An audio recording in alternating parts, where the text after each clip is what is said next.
انسان جو ہوتا ہے وہ خارجی اثر ضرور قبول کرتا ہے، اور اب چونکہ زمانہ ہے پرنٹ میڈیا کا، الیکٹرانک میڈیا کا، سوشل میڈیا کا، تو کسی کونے میں کوئی خبر ہوتی ہے تو وہ پھیل جاتی ہے۔ چیزوں کے اچھے اثرات بھی ہوتے ہیں اور بہت زیادہ برے اثرات بھی ہوتے ہیں۔ ہماری عورتیں گھروں کے اندر بیٹھی تھیں، بہت ساری چیزوں سے آگاہ نہیں ہوتی تھیں۔ اب وہ گھر کے اندر موجود ہیں تو بہت ساری چیزیں گھر کے اندر میڈیا کے ذریعے ان تک بھی پہنچ جاتی ہیں۔ خیر کی چیزیں پہنچنا بڑا اچھا ہے، بڑا مبارک ہے، اس سے بہتری پیدا ہوتی ہے، لیکن جب شر پھیلتا ہے نا، شرارت کی جاتی ہے، تو عورت چونکہ اپنی عقل کے لحاظ سے اتنی مضبوط نہیں ہوتی جتنا کہ مرد ہوتا ہے، اور ذہن کے لحاظ سے اتنی پختہ نہیں ہوتی جتنا کہ ایک مرد ہوتا ہے، تو وہ بیچاری اس کا جب اثر قبول کرتی ہے تو وسوسوں کا شکار ہوتی ہے۔ اور پھر جس طرح آج کل جدید خواتین جدت کا لیبل لگا کے سوسائٹی میں آئی ہیں، کہتی ہیں ہم نے سیاسی، سماجی، فلاحی، ملکی، ان سب معاملات کے اندر پورا کردار ادا کرنا ہے، تو وہ چونکہ ایک حسین نعرہ لے کے آتی ہیں، تو ہماری بیٹیاں، بچیاں، بہنیں، مائیں بعض اوقات حالات کے جبر کی وجہ سے، بعض اوقات وسوسوں کی کثرت کی وجہ سے وہ کسی نہ کسی طور پر اس تکلیف کا شکار ہو جاتی ہیں، اور شیطان انہیں اپنی لپیٹ میں لیتا ہے۔ کرنے کا کام یہ ہے کہ عورتوں کو بتایا جائے کہ تمہارا اصل سبق ہے کیا، تمہارا دین کے اندر کردار کیا ہے، تمہاری فضیلت کیا ہے، حقوق کیا ہے، تمہیں کتنا نوازا گیا ہے، اور تمہارا کردار بڑا شاندار رہا ہے۔ عورتوں کا بڑا تابناک اور خوبصورت کردار رہا ہے دین کے لیے ہمیشہ، بلکہ جتنے لوگ دین کے لیے تیار ہوئے، عالم ہوں، مجاہد ہوں، غازی ہوں، استاد ہوں، حافظ ہوں، ان سب کو تیار کرنے والی مائیں ہیں، اور وہ پوری جد و جہد کے ساتھ بھیجتی، تیار کرتی، محنت کرتی۔ انہوں نے ان کی تیاری میں بھی اور آبیاری میں بھی خوب کردار ادا کیا۔ اب یہ کہ مزید آنے والی نسل میں جو ہماری بیٹیاں ہیں، ان کو ہماری جو اسلاف میں خواتین گزری ہیں، ایک تو ان کے کردار سے ہمیں آگاہ کرانا چاہیے، تاکہ بچیاں بجائے آج کی کسی جدید عورت سے جڑنے کی بجائے وہ سیدہ عائشہ صدیقہ سے جڑیں، وہ سیدہ پاک سیدہ فاطمہ الزہرا سے جڑیں، وہ جو کنیزیں ہیں حضور صلی اللہ علیہ وسلم کے دین کی، حضرت ام سلیم کے ساتھ جڑیں، حضرت ام شریک کے ساتھ جڑیں، حضرت ام عمارہ کے ساتھ جڑیں، انہوں نے جڑنا ہو تو حضرت ام سلمہ کے ساتھ جڑیں، وہ ان سب خواتین کے ساتھ ان کا تعلق مضبوط ہو۔ اور دوسرا یہ بھی ایک بات یاد رکھیں کہ 40، 50، 60 عورتیں کسی جگہ نکل کے کوئی دھما چوکڑی کرتی ہیں تو وہ 22 کروڑ کے ملک میں رہنے والی ہماری پاک ماؤں کی نمائندہ کبھی بھی نہیں ہو سکتی۔ اس لیے دنیا ان کا چہرہ دیکھ کے، بلکہ ان کا مکروہ چہرہ دیکھ کے، ہمارے گھروں میں حیا کا پردہ پہن کے بیٹھنے والی عورتوں کو اس پر کبھی بھی وہ قیاس نہ کریں۔ الحمدللہ آج بھی مائیں پاک دودھ پلاتی ہیں تو رسول اللہ کا نام جپنے والے بیٹے پیدا ہوتے ہیں۔ تو اس لیے کوئی ایسی مایوسی، کوئی ایسی کمزوری، کوئی یہ نمائندہ نہیں ہے۔ یہ تو چونکہ دنیا میں ہمارے ہاں ہوتا یہ ہے کہ کوئی بندہ کوئی فضول بات کرتا ہے تو میڈیا اس کو کوریج زیادہ دیتا ہے، تو لوگ سمجھتے ہیں پتہ نہیں کیا ہو گیا۔ ایسی کوئی بات نہیں ہے، یہ تو چند لوگ ہیں، وظیفہ خوار ہیں، خریدے ہوئے لوگ ہیں، اور ان کو جان بوجھ کے لا کے یہاں مسلط کیا جاتا ہے، معاذ اللہ پاکستان کی شکل دکھانے میں کچھ اپنے اس میں ملوث ہوتے ہیں، تاکہ ایک بگڑی ہوئی صورت لوگوں کے سامنے پیش کی جائے۔ یہ وطن ہے داتا علی اجویری کا اور بابا فرید الدین مسعود گنج شکر کا، یہ اللہ والوں کا وطن ہے، یہ حضرت محدث اعظم پاکستان کا وطن ہے۔ اس کے اندر اس طرح کے لوگ کس طرح پنپ سکتے ہیں؟ کوئی ان کا وجود نہیں۔ تو قرآن حکیم نے ہمیں کہہ دیا کہ جو بھی نیک عمل کرے وہ مرد ہو یا عورت ہو، تخصیص کوئی نہیں، ہو مومن، مرد ہو چاہے عورت ہو، فَلَنُحْيِيَنَّهُ حَيَاتًا طَيِّبَةً، ہم اسے پاکیزہ زندگی عطا فرمائیں گے۔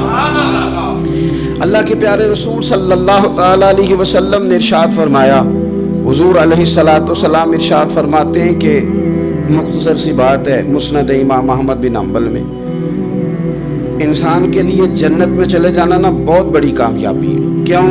اس لیے کہ اللہ کا دیدار بھی جنت میں اور مدینے والے محبوب کا قرب بھی جنت میں نصیب ہوگا۔ رسول کائنات علیہ السلام کے قرب میں بھی جگہ وہی جنت میں ملے گی، وہیں سب اللہ والوں کی زیارت ہے، وہیں سب کے لیے انعامات ہے، وہیں سب کا بسیرا ہے۔ قرآن مجید نے کہا اصحاب الجنتی ہم الفائزون، اصحاب الجنتی ہم الفائزون، یہ جو جنتی ہیں یہ کامیاب لوگ ہیں۔ تو نبی پاک صلی اللہ علیہ وسلم نے مختصر بات ارشاد فرمائی مسند امام احمد بن حنبل میں، حضور فرمانے لگے عورت 5 نمازیں پڑھے، اپنے روزوں کی حفاظت کرے، یعنی رمضان کے روزے رکھے، فرمایا اپنے خامند کی اطاعت کرے، نماز روزے کی پابندی کرے، خامند کی اطاعت کرے اور اپنی شرمگاہ کی حفاظت کرے۔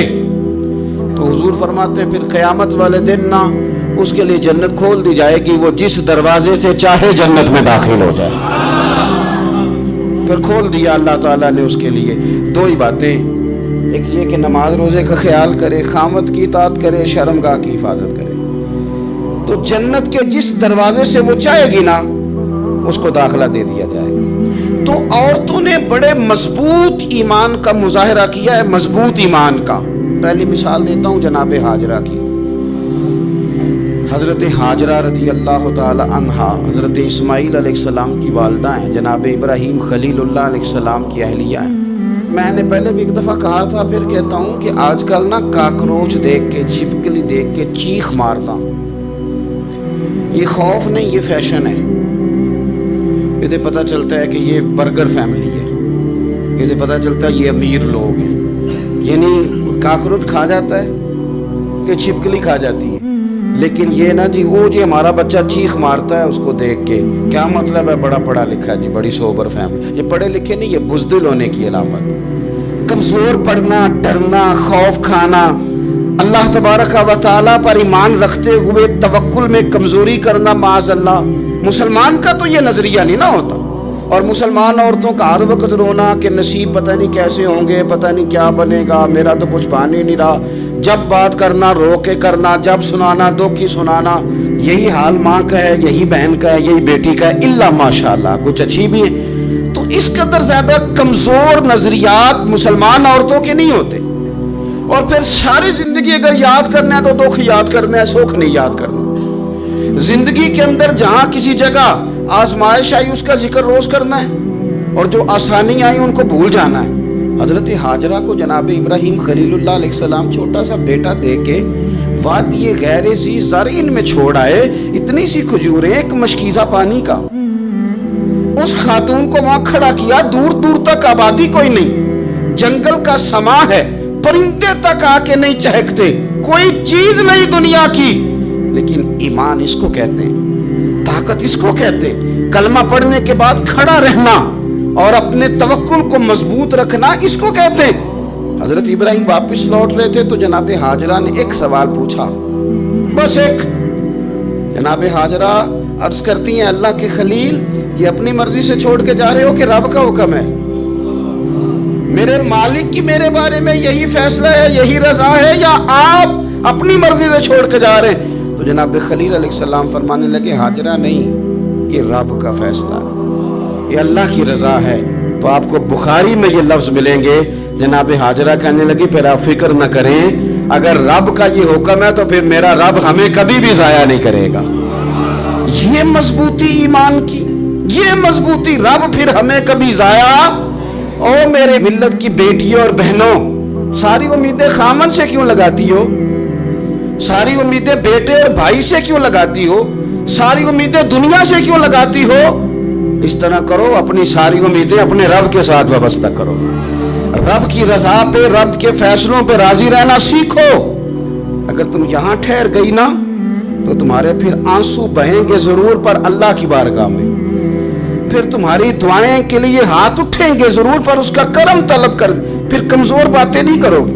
جس طرح ایمان عورتوں کا مضبوط تھا، اسی طرح ہماری جو اسلاف میں خواتین گزری ہیں صحابیات، ان کا نا تبلیغ کا جذبہ بھی بڑا مضبوط تھا، بڑا مضبوط تبلیغ کا جذبہ. حضرت ام شریک رضی اللہ تعالی عنہ قبیلہ بنو عامر سے تعلق رکھتی تھی، پر مکے میں آئی ہوئی تھی. گھر گھر جا کے رسول اللہ کا دین بتاتی. ان دنوں میں نہیں جن دنوں میں پھول پھینکے جاتے ہیں تبلیغ کرنے والوں پر، جن دنوں میں نعرے لگتے ہیں ان دنوں میں نہیں، ان دنوں میں جب چھپ چھپ کے لوگ دین کی بات کرتے تھے. حضرت زید بن ارقم رضی اللہ تعالیٰ عنہ کے گھر میں لوگ بیٹھ کے دین سیکھتے تھے. یہ خاتون مجھے آج کہہ لینے دے یار، مجھے کہہ لینے دے.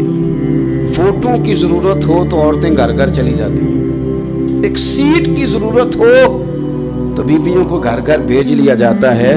یہ دیکھو یہ ایمان ہے رسول اللہ صلی اللہ علیہ وسلم پر صحابیات کا، یہ کمال ہے کہ گھر گھر وہ بھی گئی ہیں، پر ووٹ کے لیے نہیں، رسول اللہ کے دین کے لیے، رسول اللہ کے دین کے لیے. گھر گھر حضرت ام شریک جاتی، جا کے نا، اور وہ طریقہ تھا نا، عورتوں کو قائل کرتی. بڑے کٹھن حالات تھے اسلام پر، اعلانیہ کوئی بات نہیں کر سکتا تھا. حضرت ام شریک کہتی ہے میں عورتوں کو بلاتی، کہتی میری بات سنو. جب وہ قریب آتی تو میں نے نبی پاک کا دین بتاتی، سائیڈ پہ کر کے کونے میں نہ تھوڑا تھوڑا. یار آپ ذرا اس کا لطف تو لیں، اس کا ذائقہ تو دیکھیں. حضرت ام شریک کہتی ہے میں گھر گھر جاتی بتاتی. تو کافروں کو پتہ چل گیا کہ یہ تبلیغ کرتی ہے. انہوں نے مجھے بلایا، کہنے لگے تیرے برادری اور قبیلے کا مسئلہ نہ ہوتا تو ہم تجھے قتل کر دیتے، اب ہم تجھے واپس بھیجتے ہیں. چند مردوں کو میرے ساتھ کیا، مجھے گھوڑے اور اونٹ کی ننگی پشت پر باندھ لیا. ننگی پشت پر لمبا سفر کرنا مشکل ہوتا ہے، پسینہ آئے، بڑی تکلیف ہوتی ہے گھوڑے پر بیٹھ. اب وہ کوئی کجاوا نہیں، کوئی چیز نہیں، اسی طرح باندھ کے لے گئے. اور فرماتی ہیں کہ 3 دن اور 3 راتوں کا وہ سفر تھا. رستے میں وہ خود چھاؤں میں بیٹھتے اور مجھے باندھ کے دھوپ میں ڈال دیتے. 3 دن میں نے زمین پر چلنے والی کسی چیز کی آواز نہیں سنی، لیکن وہ جب نبی پاک کے دین کی بات پوچھتے تو میرا کلیجہ خوشی کے ساتھ ٹھنڈا ہو جاتا، آنکھیں کھل جاتی اور میں کہتی کیا بات ہے میرے نبی پاک کے دین کی. اس کیفیت میں بھی وہ تبلیغ کی لذت اپنی جگہ موجود. حضرت ام شریک رضی اللہ تعالیٰ عنہ فرماتی ہے کہ جگہ انہوں نے مجھے لٹا دیا باندھ کر. پیاس بڑی شدید تھی، پانی پینے کو دیتے نہیں تھے، روٹی کھانے. یہ ایک عورت کی بات کر رہا ہوں، یہ خاتون کی بات کر رہا ہوں. آج کل تو ہمارے بچے شام کو سالن ٹھیک نہ پکا ہو تو موبائل توڑ دیتے ہیں. یہ قوم نہیں میدانوں میں جا سکتی، جہاد نہیں کر سکتی. خاتون کہتی ہے کہ شدید پیاس تھی اور مجھے باندھ کے لٹایا ہوا تھا. مجھے جب تکلیف بڑھ گئی تو اچانک میں نے دیکھا پانی کا ایک ڈول برآمد ہوا ہے. میں نے اسے تھوڑا سا پی لیا، پر طلب ابھی باقی تھی. وہ پھر آ گیا برتن، میں نے پھر پیا. طلب ابھی باقی تھی، پھر برتن آ گیا. امام ابو نعیم نے اس کو لکھا ہے حلیۃ الاولیاء میں. فرماتے ہیں تیسری دفعہ وہ پھر بھرا ہوا ڈول پورے کا پورا آ گیا. اب میں نے پیا بھی، اپنے کپڑوں پہ بھی چھڑکا. جب وہ سارے بیدار ہوئے تو مجھے آگے کہنے لگے کہ تو نے ہمارا پانی استعمال کیا ہے. فرماتی ہے پھر انہوں نے اپنے برتن دیکھے، مشکیزیں دیکھے تو بھرے ہوئے تھے. میرے قریب آ کے کہنے لگے یہ پانی کہاں سے آیا؟ تو میں نے کہا تم ابھی میرا عقیدہ نہیں سمجھے، یہ میرے رب نے مجھے دیا ہے، میرے رب نے مجھے دیا. فرماتی ہے مجھے باندھ کے لے جا رہے تھے، پر جب میری بات سنی نا تو بول کے کہنے لگے ہمیں سمجھ آ گئی ہے تیرا دین ہمارے دین سے بہتر ہے، تیرا عقیدہ ہمارے عقیدے سے بہتر ہے. اور ایک روایت میں یوں بھی ہے کہ وہ باندھ کے لے جا رہے تھے، پر یہ کمال دیکھا تو کلمہ پڑھ کے مدینے والے کے غلام بن گئے. صحابیات نے نا بڑا جم کے دین کا کام کیا. عقیدہ، پھر تبلیغ، پھر میدان جہاد. عورتیں جہاد میں جایا کرتی تھی، وہ زخمیوں کو پانی پلاتی تھی، مرہم پٹی کرتی تھی. پہلے اپنے جسم کے ساتھ بڑی بڑی پٹیاں لپیٹ کے لے جاتی، جہاں کسی زخمی کو ضرورت ہوتی وہ پٹیاں کرتی. اور اعصابی طور پر مضبوط رہ کے میدان کے اندر جہاد وہ بندہ کرتا ہے جو یقین کامل کی دولت جسے نصیب ہو، جسے پتا ہو کہ یہ میں مروں گا تو میرا مرنا رائے گا نہیں، اللہ مجھے شہادت کا درجہ عطا فرمائے گا. لیکن اگر یہیں سے بندہ اپنے آپ کو مطمئن نہ کر سکے تو میدان میں جائے گا. یقین کامل ہو، اگر ہو یقین کامل پیدا تو پھر کٹ جاتی ہیں زنجیریں، پھر انسان آگے مضبوطی سے آگے بڑھتا ہے۔ نبی پاک صلی اللہ علیہ وسلم جب جہاد کے لیے تشریف لے جاتے نا تو عورتوں پر کسی نہ کسی شخص کو نمائندہ بنا کے چھوڑ کے جاتے تھے۔ ایک دفعہ مولا علی شیر خدا کو بھی چھوڑ کے گئے، حضرت عبداللہ ابن مختوم رضی اللہ تعالیٰ عنہ کو بھی ایک دفعہ چھوڑ کے گئے۔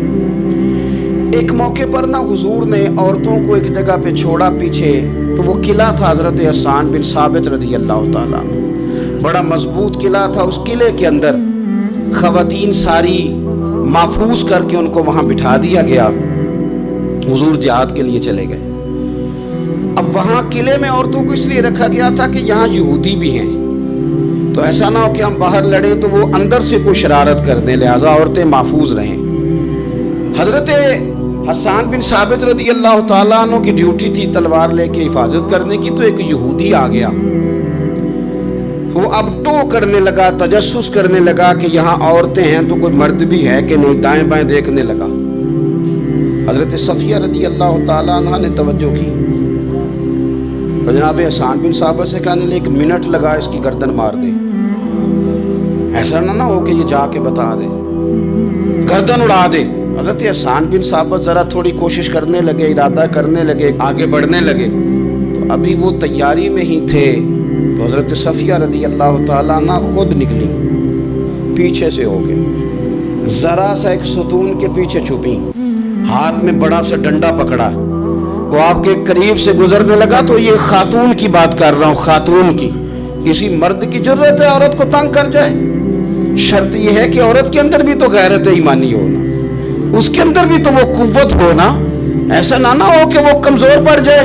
ہاتھ کے اندر ڈنڈا تھا، جب وہ یہودی پاس سے گزرنے لگا تو اللہ اکبر کہہ کہ بی بی نے اتنے زور سے مارا ڈنڈا، حضور کی پھپھو نے ایک ہی ڈنڈا کھایا اور وہ زمین پہ ڈھیر ہو گیا۔ حضرت صفیہ نکلی اور جناب حسان بن ثابت سے کہنے لگی مجھے آتی ہے شرم، چونکہ جب کسی کو مار دیا جائے تو اس کا مال مال غنیمت ہے نا کافر کا، اب اس کی زرہ اتارنی ہے، اس کی تلوار لینی ہے۔ فرمایا مجھے شرم آتی ہے، وہ مرد ہے، اس طرح کرو مار میں نے دیا، سامان تم اتار کے لے آؤ۔ یہ قوت تھی مسلمان عورتوں کے اندر، یہ شوق تھا، یہ جذبہ تھا۔ ہمارے ہاں نا اور روز روز کی کمزوریاں، عورتوں کا روز آنسو بہانا اور جہاں بھی سنانا دکھ ہی سنانا، اس نے انہیں کمزور کر دیا۔ آپ کے ذہن پہ چیزیں سوار ہو جاتی ہیں نا، تو یہ جو مرد زیادہ رہتے ہیں نا عورتوں کے ساتھ، زیادہ وقت گزارتے ہیں، زیادہ داستانیں سنتے ہیں، ان میں وہ ساری چیزیں پیدا ہو جاتی ہیں۔ آپ نے ناراض نہیں ہونا، میں دعوے سے کہتا ہوں کہ جو جوان اپنی اماں کے اور ابا کے شکوے کرنے لگ جاتا ہے نا، اس نے 1.5 گھنٹہ باتیں سنی ہیں بیوی کی، ایسے مفت میں نہیں شکوے کرنا، اس نے ہلکا ہلکا کہیں جی بھی کیا ہے، تو تب یہ ساری کہانیوں نے جنم لیا۔ آپ جس کی صحبت میں بیٹھیں گے اس کا کچھ نہ کچھ اثر ہے، بلکہ عارف رومی تو کہتے ہیں کہ شیر کے بچے کو بکریوں میں چھوڑ دو، بکری بن جائے گا۔ شیر کے بچے کو بکریوں میں چھوڑو، وہ بکری ہے، اس لیے کہ شیروں کی صحبت بندے کو شیر بناتی ہے۔ تو جب بیٹھنا ہی نہیں ہے، باتیں ہی سارا دن یہ والی سننی ہے، ہر وقت رہنا ہی اسی داستان میں، پھر کمزور باتیں، پھر اپنے ماضی کے دکھ، پھر پتہ نہیں کیا۔ آپ نے ناراض نہیں ہونا، میں بعض جوانوں کی باتیں سن کے میرا دل کرتا ہے کہ اسے کہوں یار تو کیا بات کر رہا ہے، اپنا قد دیکھ تو اپنی عمر دیکھ، رب نے تجھے مرد بنایا ہے، تو کمال آدمی ہے، تو کھڑا ہو۔ اگر اس طرح امت مسلمہ کے نوجوان رہیں گے تو میدانوں میں کس نے نکلنا؟ بات بات پہ رو جانا، بات بات پہ سہم جانا، حالات کے سہمے ہوئے لوگوں کو بتا دو حالات بدل جاتے ہیں، ایک جیسے نہیں رہتے۔ آپ کی طبیعت میں دلیری اور وقار ہونا چاہیے۔ حضرت اسماء بنت ابی بکر صدیق، حضرت صدیق اکبر رضی اللہ تعالی عنہ کی وہ صاحبزادی ہیں جو حضرت عائشہ کی بڑی ہمشیرہ ہیں۔ رات کو غار ثور میں مرد جاتے ڈرتے ہیں، آج بھی ڈرتے ہیں، اور جناب اسماء نبی پاک کی روٹی لے کے جایا کرتے تھے۔ پھر اللہ نے ان کو بیٹا دیا، حضرت عبداللہ بن زبیر، یہ حضور کی پھپھی کے نواسے ہیں۔ حضرت زبیر بن عوام عشرہ مبشرہ صحابی ہیں، ان کے بیٹے ہیں، اور یہ وہ خوش بخت جوان ہے جس کو گٹی نبی پاک نے اپنے لعاب دہن سے عطا فرمائی۔ یزیدی فوجوں کے خلاف امام حسین کے بعد جو آدمی باقاعدہ مرتب فوج کے ساتھ میدان میں آئے وہ حضرت عبداللہ ابن زبیر ہیں، مرتب کر کے اپنا لشکر لے کے نکلے۔ حضرت اسماء بوڑھی ہو گئی تھی، 90 سال عمر تھی، نظر نہیں آتا تھا۔ حضرت عبداللہ ابن زبیر جب لڑے یزیدی فوجوں کے خلاف تو کچھ ساتھی شہید ہو گئے، کچھ کے قدم پیچھے ہٹ گئے۔ حضرت عبداللہ ابن زبیر ماں کے پاس آئے اور ماں سے آ کے کہتے ہیں اماں میرے کچھ ساتھی کمزور پڑ گئے، کچھ شہید ہو گئے، اور یہ بڑے سخت لوگوں کی فوج سے ہمارا مقابلہ ہے، تو اس وقت تیرے ساتھ کوئی خدمت گزار نہیں، میں تیرا اکیلا سہارا ہوں، ماں تو بتا میں کیا کروں، آگے جاؤں کہ واپس مڑوں؟ نابینا ہیں حضرت اسماء، عمر ہے 90 سال، بیٹے کی پشت پہ ہاتھ رکھ کے کہتی ہیں پتر پہلے یہ بتا کہ تو حق پہ ہے کہ نہیں، تو حق پہ ہے کہ نہیں؟ ان ماں کی گود میں اسلام پلا کرتا تھا، حق پہ ہے کہ نہیں؟ تو حضرت عبداللہ ابن زبیر کہنے لگے اماں میں حق میں ہوں۔ تو حضرت اسماء کہنے لگی پتر پھر میدان میں جا اور میرا پتر ایک میرے ساتھ وعدہ کر، کوئی بھی تیر پشت پہ نہ کھانا، سارے سینے پہ کھا کے آنا۔ حضرت عبداللہ ابن زبیر عرض کرنے لگے اماں یہ بڑے ظالم قسم کے دشمن ہے، یہ آنکھیں نکال دیتے ہیں، ہونٹ کاٹ دیتے ہیں، جسم کے ٹکڑے ٹکڑے کرتے ہیں، تو سہ لے گی؟ کیا جواب ہے، کیا طاقت ہے، کیا ہمت ہے۔ حضرت اسماء فرمانے لگی پتر بکرے کو نہ صرف ذبح ہوتے وقت تکلیف ہوتی ہے، کھال اترتے وقت کوئی تکلیف نہیں ہوتی، جا میرا بیٹا میدان میں۔ حضرت عبداللہ ابن زبیر شہید کر دیے گئے، ان کی لاش مبارک مکہ مکرمہ کے چوک میں جنت المعلیٰ کے پاس لٹکا دی گئی۔ حجاج بن یوسف نے حضرت اسماء کو بلایا اور بلا کے کہنے لگا تجھے پتہ ہے تیرا بیٹا لٹکا ہوا ہے؟ فرمانے لگی ہاں مجھے پتہ ہے، یہ بچپن سے ہی شاہ سوار ہے، یہ گھوڑوں پہ رہنا ہی پسند کرتا تھا۔ اور پھر کیا جملہ کہا، حجاج کے لوگ کہتے ہیں یہ فوجوں میں اور تلواروں کی جھنکار میں کبھی نہیں کانپا تھا، پر حضرت اسماء جو نابینا ہیں ان کے جملوں نے نرزہ طاری کر دیا۔ فرمانے لگی حجاج میرا پتر لٹک گیا ہے، کہیں تیرے آگے جھکا تو نہیں نا؟ لٹک ہی گیا ہے، جھکا تو نہیں میرا پتر؟ 14 دن تک لٹکے رہے، لاش مبارک لٹکی رہی، لیکن حضور کا لعاب دہن تھا نا، لوگ کہتے ہیں قریب سے گزرتے تھے تو دور دور تک خوشبوئیں پھیلی ہوئی، دور دور تک۔ مائیں ایک صحابیہ ہے، نام ہے ام عمارہ، جنگ احد میں زخمیوں کو پانی پلاتی، اپنے 2 بیٹے اپنا شوہر لے کے احد میں آئی، زخمیوں کو پانی پلاتی، مرہم پٹی کرتی۔ اچانک جنگ کا پاسا پلٹ گیا، وہ درے پہ جو لوگ حضور نے مقرر کیے تھے وہ غلط فہمی کی وجہ سے درہ چھوڑ گئے، حالات اور ہو گئے، عجیب سا ماحول ہو گیا۔ پھر یہ بھی افواہ پھیلا دی گئی کہ معاذ اللہ حضور شہید کر دیے گئے، لوگوں کے حوصلے بڑے اور رنگ اختیار کرنے لگے، حضور کے گرد تھوڑے سے لوگ رہ گئے۔ او میرے بھائیوں، او ملت کی بیٹیوں بہنوں، یہ ہے تمہارا انداز دین کی خدمت میں، یہ خواتین کا انداز ہوتا ہے۔ حضرت ام عمارہ پہلے زخمیوں کی مرہم پٹی کرتی تھی، اب سارا کچھ پھینک دیا، تلوار لی اور جا کے نا حضور کے گرد کھڑی ہو گئی، کہنے لگی آئے نا کون آتا ہے میرے کریم کے پاس، آ کے دکھائے نا کوئی، اساں کیتی ہے جان حوالے رب دے، ایسا عشق کمایا ہے اسی مرن تو اگے ہی مر گئے ہیں باپ، اساں تا مطلب نو پایا ہے، آ کے کھڑی ہو گئی۔ حضور فرماتے ہیں میں دائیں دیکھتا تھا تو ام عمارہ ہوتی تھی، میں بائیں دیکھتا تھا تو ام عمارہ ہوتی تھی، آگے دیکھتا تھا تو ام عمارہ، پیچھے ام عمارہ۔ حضور فرمانے لگے تو بہت سارے لوگوں سے سبقت لے گئی ہے، تو بڑے سارے لوگوں سے آگے نکل گئی ہے، ان کو زخم لگ رہے ہیں، تیر آ رہے ہیں، پر خاتون ہو کے ڈٹی ہوئی ہے، رسول اللہ صلی اللہ علیہ وسلم کے سامنے کھڑی، حضور پر آنے والے تیر اپنے وجود پہ لیتی ہیں۔ او میرے عزیز، رسول پاک علیہ السلام نے فرمایا تجھے رب نے بڑا حوصلہ دیا ہے، اتنا گہرا زخم بازو میں آیا کہ غار بن گئی، غار۔ اللہ کے پیارے محبوب نے نظر کرم فرمائی، حضور نے فرمایا کچھ مانگ لے، کہنے لگی سونیا اگر میری خدمت قبول ہے تو دعا کر دیں اللہ قیامت کے دن بھی آپ سے دور نہ کرے، رب دور نہ کرے۔ حضور نے دعا کر دی، اے اللہ اس کو اور اس کے خاندان کو قیامت میں بھی میری رفاقت دینا۔ حضور کی دعا سنی تو باہر نکلی، فرمانے لگی لوگوں لو پھر میں نے اپنا مقصد پا لیا ہے، میں کامیاب ہو گئی ہوں، اب دنیا کی کوئی مصیبت بھی میرے اوپر آئے تو مجھے کوئی پرواہ نہیں، اس لیے کہ مدینے والے نے یہاں بھی کرم فرما دیا ہے، وہاں بھی کرم فرما دیا ہے۔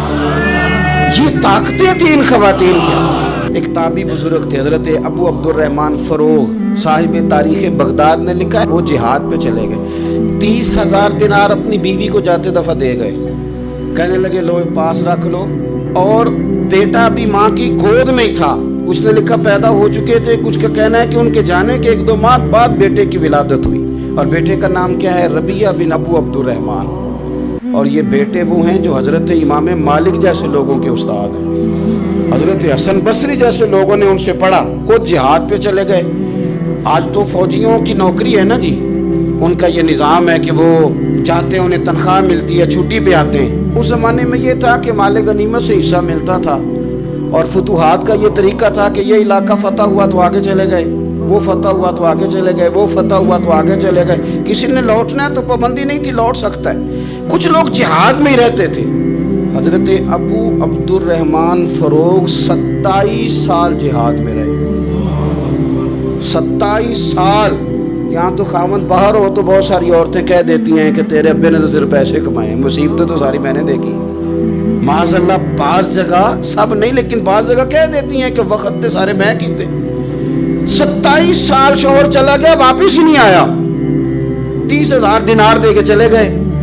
27 سال کے بعد خیال آیا گھر کا، اب بیٹا محدث بن گیا، عالم بن گیا، اور کمال یہ کہ رہتے کہاں تھے؟ حضور کے مدینے میں، مدینہ النبی میں، مدینہ منورہ میں صلی اللہ تعالی علیہ وسلم۔ اور ان کے صاحبزادے حضرت ربیعہ یہ مسجد نبی میں، حضور کی مسجد میں بیٹھ کے نبی پاک کی حدیث پڑھایا کرتے۔ آئے گھر، دروازے پہ دستک دی، صاحبزادے نے دروازہ کھولا، نہ باپ بیٹے کو پہچانتا ہے نہ بیٹا باپ کو۔ جناب ابو عبد الرحمن اندر داخل ہونے لگے تو صاحبزادے نے کہا بوڑھے میاں میرے گھر میں بغیر اجازت کے کیوں داخل ہو رہے ہیں؟ تو وہ کہنے لگے تو بتا، تو نے میرے گھر پہ قبضہ کیوں کر رکھا ہے؟ اب جب بات زیادہ بڑھ گئی تو دونوں جانب سے لوگ جمع ہو گئے، شور اٹھا تو اندر سے والدہ نے سنا، پردہ سرکا کے دیکھا کہ میرے شوہر آ گئے 27 سال کے بعد، 27 سال کے بعد۔ آپ اپنے صاحبزادے سے کہنے لگے بیٹا ان کو اندر آنے جو تمہارے والد ہیں۔ بڑا روئے باپ بیٹا، بڑا روئے۔ ماں اور بیٹے کی محبت کا بھی اندازہ نہیں، پر قرآن پاک پڑھے نا تو 2 مثالیں باپ اور بیٹے کے پیار کی بھی ملتی ہیں۔ ایک حضرت یعقوب علیہ السلام کا جناب یوسف سے پیار، اور ایک حضرت ابراہیم کا حضرت اسماعیل سے پیار، اور جناب اسماعیل کی جناب ابراہیم کی فرما برداری کی مثال، اس کا بھی جواب کوئی نہیں۔ باپ اتنا رو رہے ہیں اور بیٹے کی یاد میں، اس کا بھی اندازہ کوئی نہیں کر سکتا۔ باپ بیٹا مل کے بڑا روئے۔ عصر کی نماز کا وقت ہو گیا، حضرت ربیعہ جو محدث ہیں وہ وضو کر کے مسجد شریف چلے گئے۔ یہ ابھی چونکہ سفر سے آئے تھے، انہوں نے کھانا وانا کھایا، تھوڑی دیر بیت گئی تو یہ نہیں پوچھا پیچھے حال کیا رہا، پوچھتے ہیں اپنی بیوی سے میرے 30,000 دینار کہاں ہیں؟ تو اہلیہ کہنے لگی مسجد جائیں نا، حضور کی مسجد میں عصر پڑھ کے آئیں، پھر میں بتاتی ہوں پیسے کہاں ہیں۔ حضرت ربیعہ نے امامہ باندھا، جوبہ پہنا، حضور کی مسجد میں بیٹھے اور حدیث پاک کا درس دے رہے ہیں۔ سامنے حضرت حسن بصری جیسے، امام مالک جیسے لوگ بیٹھے ہیں۔ حضرت ابو عبد الرحمن فروغ جو ان کے والد تھے، عصر کی نماز پڑھ کے نا تو پوچھتے ہیں ایک شخص سے یہ کون ہے نوجوان کالی داڑھی والا، عمر زیادہ نہیں پر کس طرح شوق سے حضور کا دین بیان کر رہا ہے، کون ہے؟ تو بتانے والے نے کہا کہ حضور ایک نا ابو عبد الرحمن نام کے بزرگ ہیں، وہ 27 سال سے جہاد میں گئے ہوئے ہیں، یہ ان کا بیٹا ہے۔ یہ سنا کہ میرا پتر اتنا بڑا عالم، چھم چھم آنسو ہے، داڑھی بھر گئی آنسو، حضور کی مسجد میں تشکر کے آنسو، خوب روئے، خوب روئے۔ اٹھے گھر گئے، اور جب آنسوؤں بھرا چہرہ لے کے گھر آئے تو اماں ساری بات ہی سمجھ گئی، کہنے لگی دیکھا ہے وہ بیٹے کو حدیث پڑھاتے، اب پتہ چلا میں نے آپ کے 30,000 دینار کہاں خرچ کیے، میں نے آپ کا پیسہ ضائع تو نہیں کیا۔ تو حضرت ابو عبد الرحمن فروغ فرمانے لگے رب تجھے صلہ دے اور میری طرف سے بھی دے، تو نے تو کمال کر دیا ہے، حدیث تیرا بیٹا پڑھا رہا تھا اور قد میرا اونچا ہوتا جا رہا تھا۔ سبق تیرا بیٹا دے رہا تھا اور یوں لگ رہا تھا کہ درجے میرے بلند ہو رہے ہیں. تو ماؤں نے کمال کیا, انقلاب کیا. بیٹیوں نے, بہنوں نے دین کے لیے ہمیشہ اپنا کردار پیش کیا ہے. لہذا ان چند ایک وظیفہ خار اور ناپاک عزائم والے لوگوں کو سامنے رکھ کے ملت کی بیٹیوں کو قیاس نہ کیا جائے. آخر دعوانا الحمدللہ رب العالمین.